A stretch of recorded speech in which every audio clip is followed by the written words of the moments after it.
బావిలో నీళ్లున్నా నీ కంట్లో కన్నీళ్లున్నాయి. నన్ను ఆ దేవుడే కాపాడాలి. రైతులు వాడాల్సింది ఇలాంటి నాసిరకం పైపులు కాదు. మరి ఏ పైపులు వాడమంటారు బాబు? తరతరాలు మన్నే నాణ్యత నంద్యాల నంది పైపులు.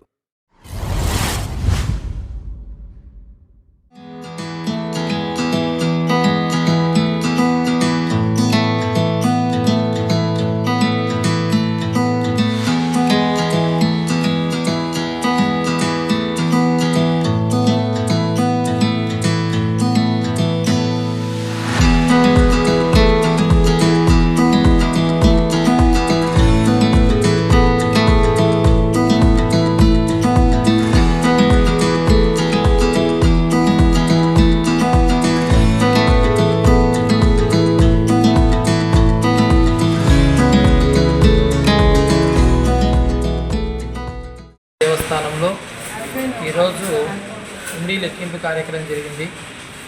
ఆ లెక్కింపులో 2,75,000 చురుకు అమౌంట్ మనకు హుండీ ద్వారా ఆదాయం అనేది వచ్చింది. పోయిన సంవత్సరం కంటే బాగా పెరిగింది. ఈ సంవత్సరము దాదాపుగా ₹1,00,000 దాకా పెరిగింది. అదేవిధంగా ఇక్కడ పెరగడానికి మెయిన్ కారణం ఏంటయ్యా అంటే ఇక్కడ ఆరుద్ర నక్షత్ర సంబంధంగా హోమాలు బిగిన్ చేయడము.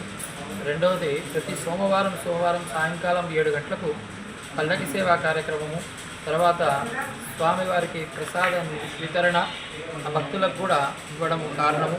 తర్వాత అక్కడి నుంచి ప్రతి అమావాస్య రోజు ఇక్కడ ఉదయం 6 గంటలకు స్వచ్ఛందంగా భక్తులు వచ్చి గుడి ప్రాంగణం అంతా కూడా నీట్గా క్లీన్ చేసిన తర్వాత మధ్యాహ్నం 12 గంటలకు భోజన కార్యక్రమం అనేది స్వామివారికి నైవేద్యం పెట్టిన తర్వాత భక్తాదులు పెడుతూ ఉన్నారు.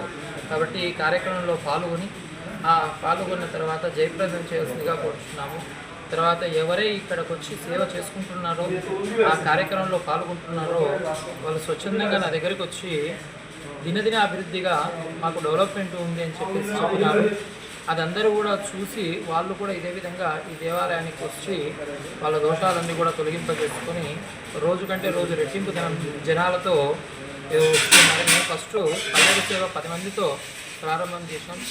ఈరోజు దగ్గర 250 మంది ఈ భక్తులు అనేవాళ్ళు ఏర్పాటైనారు. నెక్స్ట్ కార్తీక మాసం నుంచి ఈరోజు వరకు 9 నెలలు అయింది. 9 నెలలకు 250 మంది భక్తాదులు పల్లకి సేవలో పాల్గొంటున్నారంటే మీరు అర్థం చేసుకోవాలి. కాబట్టి ఇంకా భక్తాదులు వచ్చి ఈ పల్లకి సేవను జయప్రదం చేయవలసిందిగా కోరుతున్నాము.